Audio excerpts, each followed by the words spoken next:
Lots of news, man. College football week 11 was crazy. Jim Harbaugh did not coach. Before we even get into the show, can we just lead off with that? Why? Yeah.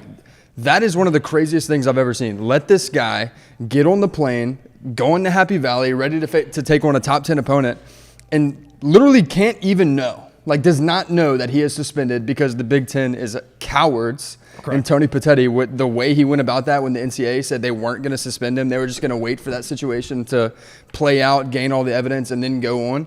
Tony Petitti jumped the gun. Yeah.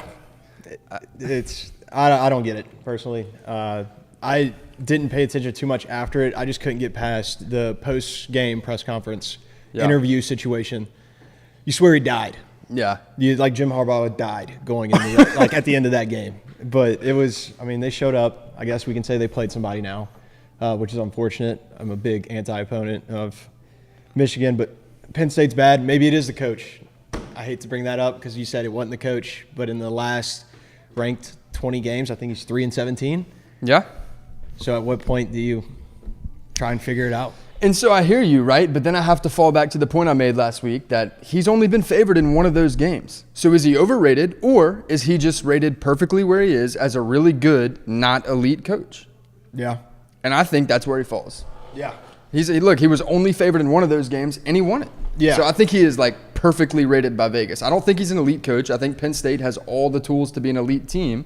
The fact that James Franklin can go 9-3 at Vandy when he was there, and then go to Penn State, have all the tools he needs to compete, be in the Big Ten East, and instead of losing to Georgia or competing with South Carolina and, the teams in the SEC East, all of a sudden he's in the Big Ten and he's got an opportunity to bring in the right recruits, have the support of his administration, and go head-to-head with Michigan and Ohio State every year, and fumbles the bag. Yeah. Year and year over. Yeah. And he's a good coach, but as a fan base, I need one. Yeah. I need one to keep going, to cement him and be like, all right, now whatever he wants, let's go. Yeah. It helped get you the 5 stars that you need because their quarterback played abysmal. Yeah, he did. It's just some of those things have to change. No. And in a hurry. I'm with you. I agree. But Drew Aller is young. He's really, really young. So I'm not putting that game on him. But at the same time, I do agree with you that he played really poorly. Let's flip to the other side. I guess we'll just jump right into this game, Michigan and Penn State. Yeah, since it was the big one of the weekend. Yeah, why not? Flip to the other side. J.J. McCarthy 2 weeks ago was leading the Heisman conversation.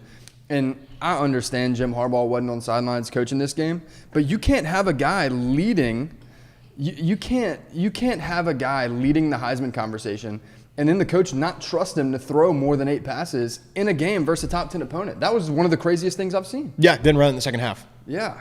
They didn't throw it. Yeah, there was a time when they had, 21 running plays in a row? Yeah. Now Blake Corum balled. He did his thing. Yeah, that picture was tough. The eye black with the blood down the middle. Yeah, that was an MVP type performance. Yeah. What you got, Mikey? I just said that picture was hard. Oh, yeah, it was hard. It was hard. So now as we move forward, it's clearly going to be one of Michigan or Ohio State in the Big Ten Championship.